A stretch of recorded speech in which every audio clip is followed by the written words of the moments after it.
This is Mr. Cage, and I would like for you to like, share, and subscribe to the Mr. Cage's Thought of the Day YouTube page. But I also like you to and us to stop saying I'm sorry for a habit. We gotta stop it, y'all.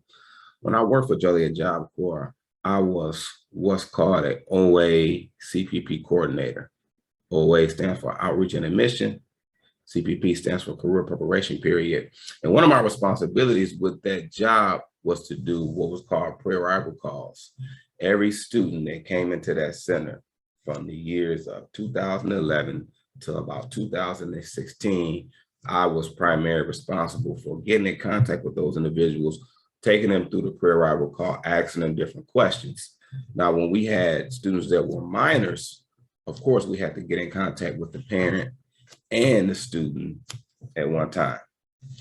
I worked for about 6 months every weekend because there was an influx of students coming in every week or every other week.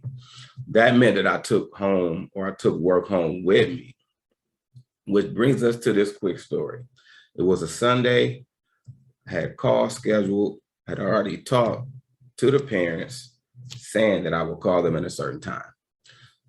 The first parent I called was maybe about 1:30, 2 o'clock in the afternoon. Called a person. Now I was supposed to call them at a certain time, but I was a little bit late. When I first got in contact with the parent or guardian, my first response was, I'm sorry. I know I was supposed to call you at this time. I'm about 5 or 10 minutes late. I apologize. Went through with the call, completed the call, took a little break, went on to the next call.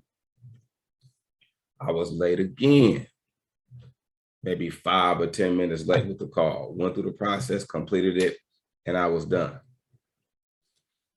So after that, probably the third call, or it could have been after the second, the thought came to me, stop apologizing for a habit. Because the best apology is changed behavior. Whatever habit that you have, stop apologizing for it. Because I can tell you, honestly, people are probably tired of hearing it. And what it does is that it puts people in a position where their expectation of you which once was here, now is here, because there's a continual letdown when we continue to apologize for a habit, especially a habit that we haven't been enlightened or illuminated to change. So let's say your wife, let's say your husband, let's say your daughter, son, whoever you find yourself in immediate contact with gets let down. So the first couple of times, 2, 3, maybe 4 is a letdown. Then it changes and it transforms into an expected behavior. I expect dad not to be at my basketball game. I expect mom to be late picking me up. I expect my boyfriend not to give me a call back when I need him to. I expect for my girlfriend or lady, fiance, not to cook or do whatever it is that expectation has been set. So it could be a destructive aspect in terms of cultivating a healthy relationship.